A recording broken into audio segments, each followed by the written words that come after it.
Estamos reiniciando o programa Literatura Local desta noite, esta parceria já de mais de 6 anos entre a TV Câmara e a Academia Passo-Dense de Letras, objetivando a divulgação da produção literária, da produção cultural de Passo Fundo e dos municípios que também se originaram de Passo Fundo, como a gente tem feito nesses anos.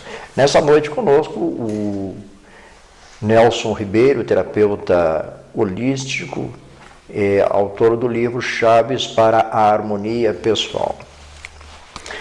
Nelson, uma das coisas que tem me chamado a atenção, me chamou a atenção quando li teu livro, me chamou a atenção nas palestras que eu tenho assistido, é este tema que está aqui, a página 56 do teu livro. Os vampiros emocionais. Afinal de contas, se existe aquele vampiro, o Drácula, que a gente vê nos filmes, nas novelas, né? O Beto Carneiro, o vampiro brasileiro. Bento Carneiro. Beto Carneiro, não é isso? Bento Carneiro. Bento Carneiro. Bento Carneiro. Bento Carneiro, o vampiro brasileiro, quer dizer, o Drácula. Existem esses vampiros assim, de físicos, ou existem os vampiros emocionais? Qual é essa ligação aí entre esse mito ou realidade do vampiro? Bom, na verdade é um mito, né? Uma lenda, mas é uma lenda que sinaliza uma percepção muitas vezes mediúnica das pessoas, se puder falar desta forma. Tem pessoas que veem assombrações, outras não é verdade? Se isso se dá pela percepção extrasensorial. Diz que assombração sabe para quem aparece. Exato, pela questão da percepção extrasensorial mais aguçada. Me parece que, se nós falarmos por este prisma, nós vamos ter a percepção de que alguns vampiros são seres espectrais, são seres do plano astral, são demônios, ou como quiser chamar, que não tem essa densidade física, né? Por isso que tem pessoas que enxergam lobisomens, e desde criança nós escutamos aqui no Sul histórias de lobisomem.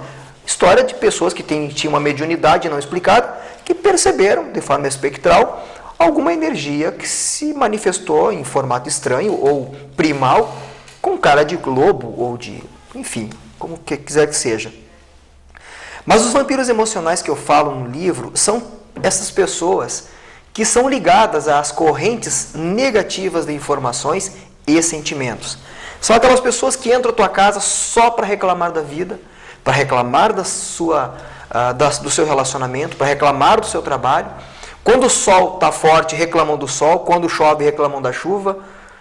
Quando está frio, reclamam do frio. Quando está calor, reclamam do calor. Então, os vampiros emocionais são dotados de um hábito que ele sempre tenta, de uma forma ou de outra, trazer aquela pessoa que ele escolhe como ombro, ou como pescoço, como queira chamar, para trazer para o seu campo de energia, que é um campo de energia negativo, que venha, de certa forma, a compactuar com o sentimento negativo dela. E nós conhecemos no dia a dia muitas pessoas que só falam coisas ruins, só falam desgraça, só querem se lamuriar da vida e nada fazem para mudar. Eu acho que um dos tipos mais comuns é aquela pessoa que tu chega assim e diz, mas eu estou com uma dor de dente. E ela teve dor de dente.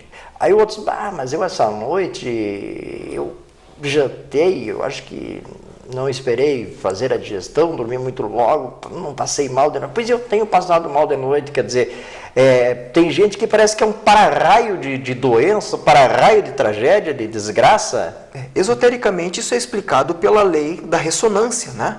Nós criamos com o nosso pensamento uma frequência como se fosse um som, né? Como se fosse um perfume que exala da gente.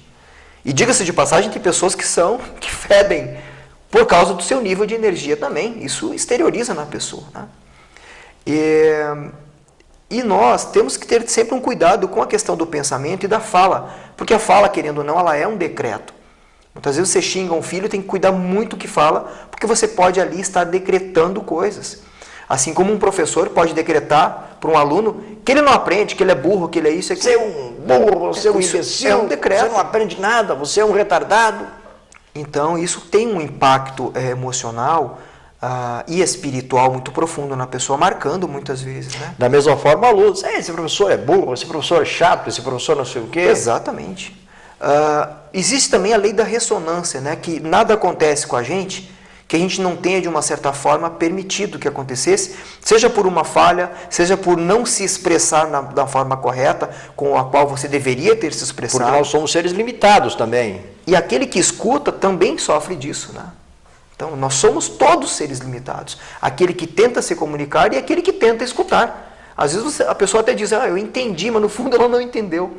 Então, por isso esta opção hoje de fazer palestras e escrever obras na forma mais simples possível, para que as pessoas estejam cada vez mais próximas do entendimento.